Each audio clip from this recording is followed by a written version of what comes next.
En tant qu'être humain, on a envie, et c'est normal, c'est un besoin primaire, d'être apprécié par les autres. Mais on a envie d'être apprécié par les autres, que les autres finalement nous reconnaissent en tant que personne, tout en étant nous-mêmes et non pas en jouant le rôle de quelqu'un d'autre. Donc c'est ce qu'on va voir dans cette vidéo et on va directement rentrer dans le vif du sujet avec plusieurs clés. La première clé, c'est que améliorer ses capacités sociales, et c'est quelque chose d'important parce que je l'entends souvent, ça ne veut pas dire se dénaturer. J'ai fait régulièrement des vidéos à ce sujet-là et de temps en temps j'ai des commentaires, j'ai des messages qui me disent oui mais si j'augmente ma valeur, si j'augmente mon image, par exemple, si j'augmente mon image, si j'améliore mon image, si j'améliore mon look, ça va changer qui je suis. Si j'apprends à faire des conversations de qualité, j'apprends à faire des conversations qui intéressent les gens, ça va changer qui je suis. Mais ça n'a rien à voir, je veux dire, si vous apprenez à danser, si demain vous devenez, si vous n'y connaissez rien, je sais pas moi, en samba, et que vous devenez un dieu de la samba, est-ce que ça va changer qui vous êtes? Est-ce que ça va changer votre personnalité? De devenir quelqu'un qui est bon en samba, ou qui est bon, je sais pas moi, dans n'importe quelle autre danse? Non! La réponse c'est non. Est-ce que ça va changer votre personnalité si vous changez de coupe de cheveux? Est-ce que ça va changer votre personnalité si vous prenez du muscle, si vous perdez du poids? Est-ce que si vous faites 120 kg et que ça vous définit en tant que personne de faire 120 kg? Ou ça vous définit en tant que personne d'être brun plutôt que d'être blond? Non! En aucun cas. Est-ce que ça vous définit en tant que personne d'avoir des conversations qui ne sont pas intéressantes ou d'avoir des conversations qui sont intéressantes? Non! En aucun cas. Donc il faut arrêter avec ça, je veux dire, ça n'a rien à voir, c'est une capacité. On est ici dans la vie, et moi c'est ce que je crois, et les gens qui ont compris ça ont un énorme avantage pour évoluer. Évoluer en termes de mindset, évoluer en termes de façon de voir les choses, évoluer en termes d'action, évoluer le changement, l'impermanence, j'aime bien ce mot, l'impermanence des choses, notre évolution, c'est finalement l'accepter, c'est le moyen le plus simple d'être heureux dans la vie. Donc il n'y a aucune raison, parce que vous allez améliorer votre charisme, votre timidité, vos capacités sociales, ça va en aucun cas changer qui vous êtes, changer vos valeurs fondations. Donc cet argument-là, vous pouvez l'oublier, c'est simplement une excuse. Si vous améliorez vos capacités sociales, ça ne va pas vous changer en tant que personne. Bien au contraire, ça va même vous donner une arme, vous donner l'arme d'être vraiment vous-même. Parce qu'il y a tellement de gens qui sont pas à l'aise socialement et qui finalement se fondent dans la masse pour pas qu'on les remarque, pour pas qu'on les juge, pour pas subir le regard des autres et qui ne sont pas eux-mêmes.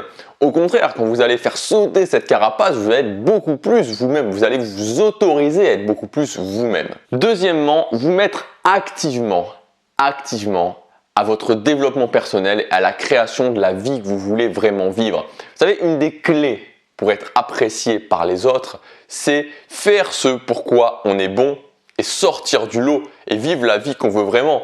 Il y a un exemple tout simple, il y a les athlètes de haut niveau, les acteurs, les chanteurs, bref, tous les gens qui ont réalisé, qui font des métiers passion, qui ont réalisé ce qui était important pour eux, sont des gens qu'on admire, sont des gens qui sont appréciés. Pourquoi ? Parce qu'on admire naturellement, et on apprécie naturellement les gens qui font ce qui est important pour eux. On n'apprécie pas les gens qui sont là en train de dire j'ai un boulot de merde, la vie est difficile, il n'y a rien qui va, c'est une époque de merde, voilà, toute la litanie habituelle. On n'apprécie pas ces gens-là, même si quelque part c'est réconfortant, même si on a envie de faire comme eux, on ne les apprécie pas. Si vous voulez être apprécié, mettez un maximum d'investissement à tous les niveaux sur vous, sur votre développement personnel, sur ce que vous voulez faire, sur vos projets, sur la création de votre vie. Allez-y à fond, découvrez vos forces, découvrez ce que vous voulez faire. Et en faisant ça, vous allez créer la vie qui vous passionne, vous allez créer la vie que vous voulez vraiment et vous serez naturellement apprécié par les autres. Si votre vie ne vous enthousiasme pas vous-même, comment voulez-vous qu'elle enthousiasme les autres? C'est pas possible. Allez-y à fond. Investissez sur votre développement personnel, investissez sur vos forces, créez la vie que vous voulez et vous allez voir que l'effet, la conséquence, ce sera que vous serez largement apprécié par les autres. Qu'est-ce qui est mieux que être de plus en plus soi-même, que de partir à la découverte de qui on est, de partir à la découverte de ses forces, de partir à la découverte de ce qu'on veut vraiment faire dans la vie. Troisièmement, ne soyez pas trop gentil. Alors ça, c'est quelque chose que j'ai souvent répété. Donc il ne faut pas tomber dans c'est-à-dire qu'en général, quand on n'est pas à l'aise, socialement, quand on ne se sent pas à l'aise avec les autres, il y a deux cas. Soit on va être vraiment le con de service, le connard de service, c'est-à-dire qu'on va se replier sur soi-même, on va être plutôt désagréable, plutôt méchant avec les autres parce qu'on veut se protéger. Ça c'est le premier cas. Ou alors, et c'est pas bon non plus, évidemment c'est pas bon du tout, ou alors à l'inverse on va être trop gentil, on va essayer de toujours être la personne qui va rendre service, on va toujours être la personne qui va être là, qui va être disponible pour les autres, qui va répondre au téléphone à 3 h du matin quand il y a le copain ou la copine qui ne va pas bien. Ce qu'il faut bien comprendre, c'est que je vous dis pas de pas être gentil. Je dis pas que être gentil, c'est pas bien. Ce que je dis, c'est que la gentillesse ne doit jamais être troquée contre autre chose. Il faut jamais être gentil parce qu'on manque d'estime de soi, parce qu'on manque de confiance en soi, parce qu'on voudrait obtenir quelque chose d'une autre personne. Jamais, jamais, jamais. Parce que c'est vraiment une démonstration de basse valeur. Donc la gentillesse, oui. Voilà, il y a des gens qui sont gentils, il y a des gens qui sont moins gentils. Bon bref, il y a des gens, ça dépend de vous, c'est propre à chaque personne. Vous pouvez être gentil, mais ça doit venir en plus. C'est-à-dire que ça doit jamais être une monnaie d'échange contre quelque chose d'autre. Absolument pas. Parce que sinon, c'est juste, ça baisse énormément votre valeur. Et voilà, c'est juste mauvais, quoi. C'est juste mauvais. Et on peut souvent entendre ce discours du genre, mais je suis gentil avec les gens, je comprends pas pourquoi ils sont pas gentils avec moi. Mais parce que premièrement, ça n'a rien à voir. C'est-à-dire que c'est pas parce que vous allez être gentil que forcément, si vous le faites, c'est pour vous, pas forcément pour que les autres vous le rendent. Ou alors ça dépend de vos valeurs, mais à ce moment-là, il faut se mettre avec des types de personnes bien spécifiques. Et surtout, les gens qui disent ça en général, c'est les gens qui sont gentils pour combler quelque chose, dans leurs valeurs qu'ils n'ont pas. Et donc forcément, ça ne fonctionne pas. Donc la gentillesse, oui, mais à utiliser avec parcimonie. Quatrièmement, mettez des limites aux gens par rapport à ce que vous n'acceptez pas et acceptez au contraire d'être pas aimé par certaines personnes. Il y a quelque chose qui est important, qui est une règle brutale, mais qu'il faut vraiment, vraiment comprendre parce que c'est une règle qui s'applique à toutes les espèces, qui est un peu adoucie, il faut bien le dire, quand même adoucie chez nous, chez les êtres humains, mais qui reste quand même très présente, c'est que les gens méprisent la faiblesse. Les gens méprisent la faiblesse. C'est-à-dire que si quelqu'un sent qu'il fait quelque chose et qui n'est pas dans vos valeurs, qui instinctivement ça va se ressentir que ça vous déplaît, mais que vous l'acceptez quand même, que vous l'acceptez parce que vous avez peur d'être seul, parce que vous avez peur de quelque chose, parce que vous n'osez pas, bref, que vous l'acceptez par faiblesse, cette personne-là va vous mépriser. Cette personne-là va en faire encore plus, cette personne-là cherchera à vous écraser. Et je dis pas ça en disant les gens sont tous méchants, c'est pas ça que je veux dire. C'est que c'est une tendance de l'être humain. C'est-à-dire que si vous permettez à quelqu'un de vous marcher dessus, homme ou femme, il va vous marcher dessus. L'idée, elle est simple, c'est vous de savoir ce que vous tolérez ou ce que vous ne tolérez pas et dès le départ, dans n'importe quelle relation, de le communiquer. C'est-à-dire quand une personne, parce qu'on n'arrive jamais à des extrêmes, c'est-à-dire qu'on n'arrive jamais à des extrêmes où une personne va vous parler mal, va vous engueuler comme du poisson pourri directement. Non, ça va se faire graduellement. Il va commencer par être un petit peu désagréable avec vous, à tester, et puis vous allez rien dire, puis être un petit peu plus désagréable avec vous, et vous allez encore rien dire. Et au final, ça va prendre de plus en plus d'ampleur. Donc dès le départ, il faut être clair sur ce que vous n'acceptez pas, et dès que quelqu'un fait un test, bam, directement vous le communiquez, vous lui dites, ok, écoute, moi on me parle pas mal, et moi c'est souvent quelque chose que je communique aux gens. Moi je te respecte, je te parle bien, moi tu me respectes et tu me parles bien. Si tu n'es pas capable de faire ça, m'adresse pas la parole, on se parlera plus, ça sert même plus à rien de me parler. Et ce qui est fou, c'est que moi j'ai testé les deux, c'est-à-dire j'ai testé de me faire marcher dessus par les gens et j'ai testé d'imposer des limites aux gens.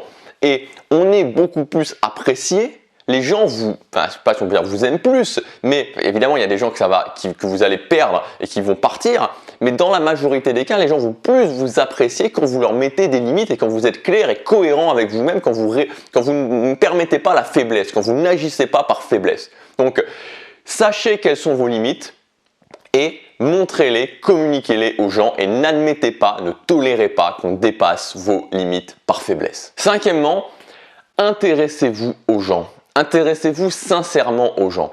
Vous savez, on est dans une société où on juge beaucoup les gens, on a tendance à beaucoup parler dans le dos des gens, à critiquer les gens quand ils sont pas là. Et aussi, on a une tendance naturelle qui est propre à chaque être humain, c'est-à-dire à analyser les situations par rapport à notre propre filtre à nous, par rapport à notre propre mode de pensée à nous. Sauf que les gens n'ont pas notre propre filtre, n'ont pas notre propre mode de pensée, ont vécu des choses différentes. Et c'est souvent très bien de s'intéresser aux gens, d'être dans une conversation où vous êtes juste avec quelqu'un et vous vous intéressez sincèrement à cette personne, à son passé, à elle, parce que déjà, ça crée du lien. Et en plus, c'est toujours intéressant, c'est vraiment toujours intéressant de se dire, ok, comment réagit cette personne? Plutôt que directement la juger, plutôt que directement se dire, ok, c'est un con ou autre, ou pour je comprends pas, de s'y intéresser, tout simplement de s'y intéresser. Et quand on s'intéresse aux gens, déjà on se comprend mieux, déjà, comme je vous disais, ça crée du lien. Et en plus, on commence à ouvrir son état d'esprit. On commence à ouvrir son état d'esprit et à s'apercevoir qu'en général, les gens réagissent pour une bonne raison, d'une certaine façon pour une bonne raison. Et qu'on peut, alors ça ne veut pas dire qu'on peut tout admettre, ça ne veut pas dire qu'on va les garder comme amis, mais voilà, qu'on peut d'une certaine façon les comprendre. Et voilà, je trouve ça vraiment intéressant et je trouve ça vraiment bien, surtout quand vous avez un cercle social, de vraiment s'intéresser sincèrement aux gens de votre cercle social, à vraiment chercher à les comprendre, à vraiment avoir une relation profonde avec eux. Sixièmement, quand vous êtes dans un environnement social, un petit environnement social ou avec plein de gens, appliquez la règle PEP. Donc PEP, P-E-P, c'est un acronyme. Ça veut dire quoi? C'est l'acronyme tout simplement de positif, énergie, parler. Alors qu'est-ce que ça veut dire? Ça veut dire que cette règle, moi, elle a réglé énormément de mes problèmes dans les environnements sociaux. La première partie, c'est positif. Alors qu'est-ce que ça veut dire être positif? Ça veut dire que quand vous êtes dans un environnement social, encore une fois, même s'il y a une personne ou qu'il y en ait 200, soyez positif. Et être positif, il faut faire attention avec ça, c'est-à-dire que c'est pas avoir tout d'une façon merveilleuse, voilà, les arcs-en-ciel, les colombes qui volent, on est dans un champ, on est en train de courir et de danser avec des harpes. Non, c'est pas ça. Être positif, c'est comprendre que peu importe l'événement, et même si c'est un événement foncièrement négatif, je sais pas moi, un accident, voilà, plein d'événements négatifs qui peuvent arriver, qu'on a le choix. On a le choix dans la façon dont on va voir les choses. On a le choix de se dire c'est terrible, pourquoi ça me tombe dessus, c'est un monde de merde, les gens sont tous des cons, enfin voilà, tout ce qu'on entend habituellement. Ou alors on a le choix de se dire ok, elle est où l'opportunité? Comment ça peut m'aider à progresser? Comment je peux transformer ça? Et ça, c'est positif. C'est positif de voir toujours les choses d'une façon où, ok, c'est un challenge, je vais surpasser ce challenge, ok, j'ai un échec, comment je vais surpasser cet échec? Et quand vous commencez à réfléchir comme ça, à avoir ce type d'état d'esprit, vous allez attirer les gens vers vous. Vous allez être apprécié par les gens. Parce qu'on est dans une société où 95% des gens, ils sont là, voilà, c'est dur, c'est difficile, on n'a pas de chance, le monde est terrible. Bref, vraiment dans une ambiance négative et c'est pas forcément de notre faute, c'est pas forcément de leur faute. C'est vraiment, voilà, c'est vraiment, notamment par les masses médias, ce côté vraiment très négatif. Et surtout, moi, je crois que quand on répète aux gens à longueur de journée qu'ils n'ont pas le choix, qu'ils sont obligés de faire un job qu'ils aiment pas, de vivre une vie qu'ils aiment pas, forcément, ça finit par porter sur le système. Bref, donc, premièrement, être positif, voir les choses de façon positive, vous allez attirer des gens vers vous et vous allez être apprécié. Deuxièmement, être énergique. Le fait d'être énergique, c'est un truc qui a changé vraiment les choses pour moi. Moi, comme je vous disais, j'étais timide, et puis je suis toujours introverti. Et je me suis aperçu d'une chose rapidement, c'est que il y a un niveau d'énergie générale. Il y a un niveau d'énergie générale quand vous êtes dans un environnement social, peu importe qu'il y ait du monde, peu importe qu'il y ait un petit peu de monde, peu importe qu'il y ait beaucoup de monde, peu importe que vous soyez dans un environnement plutôt intimiste ou dans un environnement vraiment où c'est la fête, peu importe l'environnement, il y a un niveau d'énergie générale. Et la clé, c'est de vous placer toujours un tout petit peu au-dessus de ce niveau d'énergie générale. Si vous êtes en dessous, voire très en dessous, et ça m'arrivait sans arrêt, il y a des gens qui vont venir vous voir tout le temps en vous disant « Qu'est-ce qu'il y a? Est-ce que ça va? T'as pas l'air de t'amuser ?» Tout ce genre de choses. Et pour un introverti, en fait, c'est difficilement compréhensible parce qu'en fait, c'est pas que vous vous amusez pas, c'est que juste que vous avez un niveau d'énergie qui est plutôt bas. Et là, vous êtes tranquille, vous êtes dans vos pensées, vous êtes en train de réfléchir. Mais les gens vont sans arrêt venir vous voir. Donc, la solution, c'est tout simplement de caler son niveau d'énergie un tout petit peu plus haut que la moyenne, d'être un tout petit peu plus énergique. Donc, il suffit de voir les gens, c'est-à-dire que si vous êtes, je sais pas moi, à 2 ou à 3 chez vous ou chez quelqu'un, le niveau d'énergie va être plutôt faible. Si vous êtes en boîte de nuit avec 200 personnes en train de faire la fête, le niveau d'énergie est très élevé. Donc, l'idée, c'est de se dire, ok, quel est le niveau d'énergie général et de vous mettre pas beaucoup au-dessus parce que sinon, vous allez passer pour un lourd, mais juste un peu au-dessus. Et c'est un truc qui est magique parce que moi, pour l'avoir testé, j'étais en dessous. On me disait toujours, est-ce que ça va, t'as pas l'air de t'amuser, enfin bref, tout ça. Et je me mettais juste un petit peu au-dessus et d'un coup, voilà, on me disait, mais tu t'amuses énormément, qu'est-ce qui se passe, t'es super bien et tout, t'as l'air en forme. C'est juste bluffant en fait. Donc cette clé, elle est magique. Mettez votre niveau d'énergie toujours un petit peu au-dessus du niveau d'énergie général des gens. Et vous verrez que d'un coup, on va avoir l'impression que vous vous amusez comme un fou. Et troisième point, c'est le fait de parler. Positif, niveau d'énergie un petit peu au-dessus et ensuite parler. Il faut, si vous voulez vraiment être apprécié, si vous voulez que les gens voient que vous vous amusiez, que les gens se disent ok, cette personne-là elle est cool, elle est sympa et tout, il faut que vous parliez. Vous ne pouvez pas rester dans votre coin sans parler. Donc il faut faire l'effort de parler, d'apprendre à communiquer, d'apprendre à avoir des conversations intéressantes. D'ailleurs, on l'a vu dans la vidéo d'hier. Donc appliquez cette règle PEP, positif, énergie, parler et vous verrez que ça va changer vraiment vos interactions avec votre cercle social, avec les gens en général et que vous serez beaucoup plus apprécié par les gens. Et septième et dernier point, septième et dernière clé, c'est tout simplement présupposer de la sympathie des gens.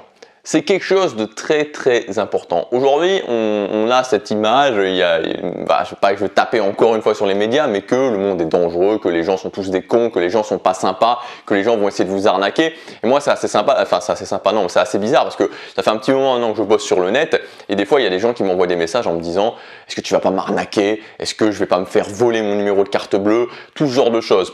Et je dis pas que ça arrive pas, mais ça arrive dans une telle minorité des cas. Et parce qu'on a cette ambiance où on a un petit peu peur, on a l'impression que les gens vont chercher, qu'ils sont pas sympas, qu'ils vont chercher à nous faire du mal, qu'il faut se méfier des gens. Cette ambiance de méfiance des gens. Et moi, je vous dis c'est faux et je vous dis vraiment présupposer que les gens sont sympas, présupposer de la gentillesse des gens. Et c'est vrai, il y a 99% des gens sur Terre qui sont vraiment sympas, qui sont vraiment gentils. Alors certaines fois, ils ne le montrent pas forcément, mais au fond d'eux-mêmes, ils sont gentils.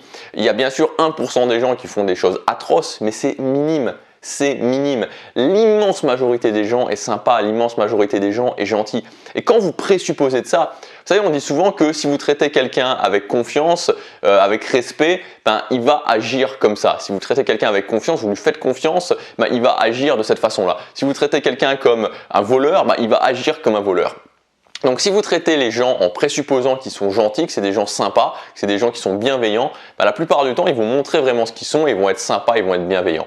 Et je pense que c'est peut-être l'une des clés importantes aussi pour être apprécié par les autres, c'est vraiment de présupposer que les gens sont gentils. Bien sûr, il y en a beaucoup qui se protègent, qui ont un masque social, mais peut-être que vous pouvez vous faire cette réflexion par rapport à vous-même, de vous dire, ok, est-ce que quand je suis en société, je montre vraiment ce que je suis? Est-ce que des fois, j'essaie pas de me protéger? Si, c'est souvent le cas. Donc, quand vous avez quelqu'un en face de vous qui agit avec vous en vous montrant que qui sait que vous êtes sympa, qui sait que vous êtes une personne gentille, qui sait que vous êtes une personne bienveillante, vous allez pouvoir être soulagé et le montrer. Donc vraiment la dernière clé, présupposer de la gentillesse des gens parce que c'est le cas et vous verrez que ça changera beaucoup vos relations sociales. Et quand vous voyez le monde, quand vous voyez les gens comme ça, en disant ok, les gens sont sympas, le monde est cool, les gens sont bienveillants, les gens me veulent du bien, ça change beaucoup vos relations sociales.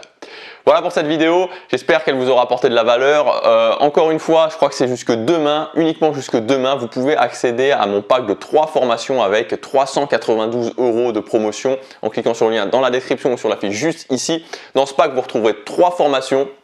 Devenir charismatique, donc comment augmenter son charisme, augmenter son magnétisme pour avoir plus d'impact dans ses relations sociales, vaincre la timidité si vous êtes timide, si vous êtes anxieux socialement, on va voir comment passer cette peur, comment aller au-delà de cette anxiété sociale et pour pouvoir vous révéler socialement, pour pouvoir appliquer les outils qui vont vous permettre d'être bon socialement, d'être vraiment d'avoir des conversations intéressantes, de sortir de cette peur des autres, de sortir de cette peur d'avoir des interactions sociales et de pouvoir atteindre vos objectifs, les objectifs qui sont souvent liés d'une façon ou d'une autre avec le social. Et troisièmement, la formation dynamique sociale. Donc cette formation-là, c'est une formation pour augmenter vraiment votre intelligence sociale, plein de techniques, plein de tactiques, plein de fondations vraiment pour justement augmenter votre intelligence sociale, augmenter votre capacité d'interaction avec les autres et aussi pour pouvoir vous recréer un cercle social inspirant, des amis, un nouveau cercle social à partir de zéro. Donc ces 3 formations elles sont disponibles jusque demain avec 392 € de réduction dans ce pack en cliquant sur le lien dans la description ou sur la fiche juste ici. Moi je vous dis à demain, passez à l'action, chaque jour compte.